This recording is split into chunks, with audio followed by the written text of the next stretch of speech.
लोहे का विशाल राक्षस और मौत की चीखें। थाईलैंड में क्रेन गिरने से ट्रेन बनी कब्रगाह। देखिए खौफनाक मंजर। क्या आप कल्पना कर सकते हैं कि आप ट्रेन में बैठे हैं, अपने ऑफिस या घर जा रहे हैं, अचानक आसमान से मौत बरसती है और पल भर में सब कुछ खत्म हो जाता है। लोहे की एक विशाल क्रेन जिसका वजन कई टन था, वो सीधे चलती ट्रेन के ऊपर आ गिरती है। थाईलैंड की राजधानी बैंकॉक में आज सुबह कुछ ऐसा ही हुआ। वहां का नजारा देखकर बचाव दल के लोगों की रूह कांप गई। हर तरफ सिर्फ चीख पुकार, खून और लोहे के मलबे में दबे हुए लोग। ये कोई फिल्म का सीन नहीं बल्कि एक भयानक हकीकत है, उस दर्दनाक हादसे की पूरी कहानी जिसने पूरी दुनिया को हिलाकर रख दिया है। दोस्तों, थाईलैंड में हुए इस हादसे ने इंफ्रास्ट्रक्चर और सुरक्षा पर बहुत गंभीर सवाल खड़े कर दिए हैं। घटना बैंकॉक के एक व्यस्त इलाके की है। सुबह का समय था और ट्रेन यात्रियों से पूरी तरह भरी हुई थी। ट्रेन अपनी रफ्तार में थी, लोग अपने फोन में व्यस्त थे या सो रहे थे। तभी ट्रैक के पास चल रहे एक निर्माण कार्य वाली जगह से एक विशाल क्रेन का संतुलन बिगड़ गया। इससे पहले कि ट्रेन का ड्राइवर कुछ समझ पाता या ब्रेक लगा पाता, वो विशाल क्रेन सीधे ट्रेन के डिब्बों पर आ गिरी। टक्कर इतनी जोरदार थी कि आसपास की इमारतों में बैठे लोगों को लगा जैसे कोई बम धमाका हुआ हो। चश्मदीदों ने जो बताया वो दिल दहला देने वाला है। एक यात्री ने बताया कि जैसे ही क्रेन गिरी, ट्रेन के डिब्बे माचिस की डिब्बी की तरह पिचक गए। धूल का एक विशाल गुब्बार उठा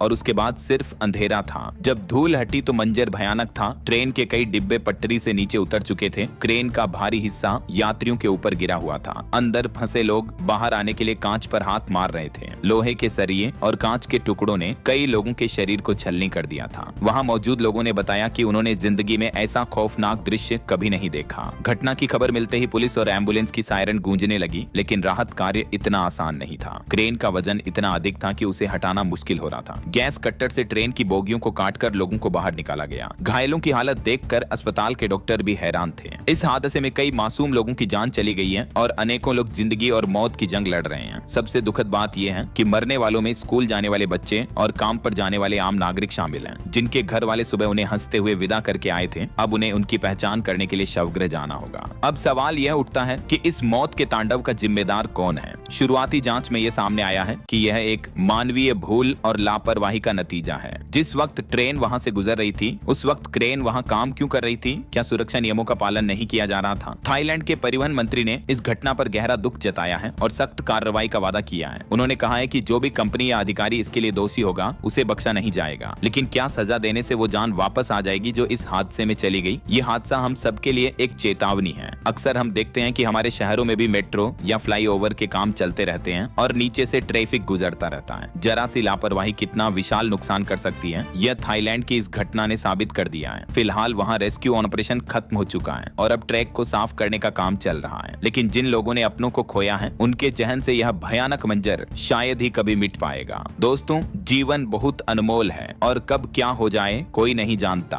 हम ईश्वर से प्रार्थना करते हैं कि मृतकों की आत्मा को शांति मिले और घायल जल्द से जल्द ठीक हो जाएं। इस दर्दनाक हादसे पर आपकी क्या राय है? क्या ऐसे निर्माण कार्यों के दौरान ट्रैफिक को पूरी तरह रोक देना चाहिए? अपने विचार हमें कमेंट बॉक्स में जरूर बताएं। ऐसे ही देश और दुनिया की तमाम खबरों के लिए बने रहिए DLS न्यूज के साथ। वीडियो को लाइक करें और चैनल को सब्सक्राइब जरूर करें। जय हिंद, जय भारत।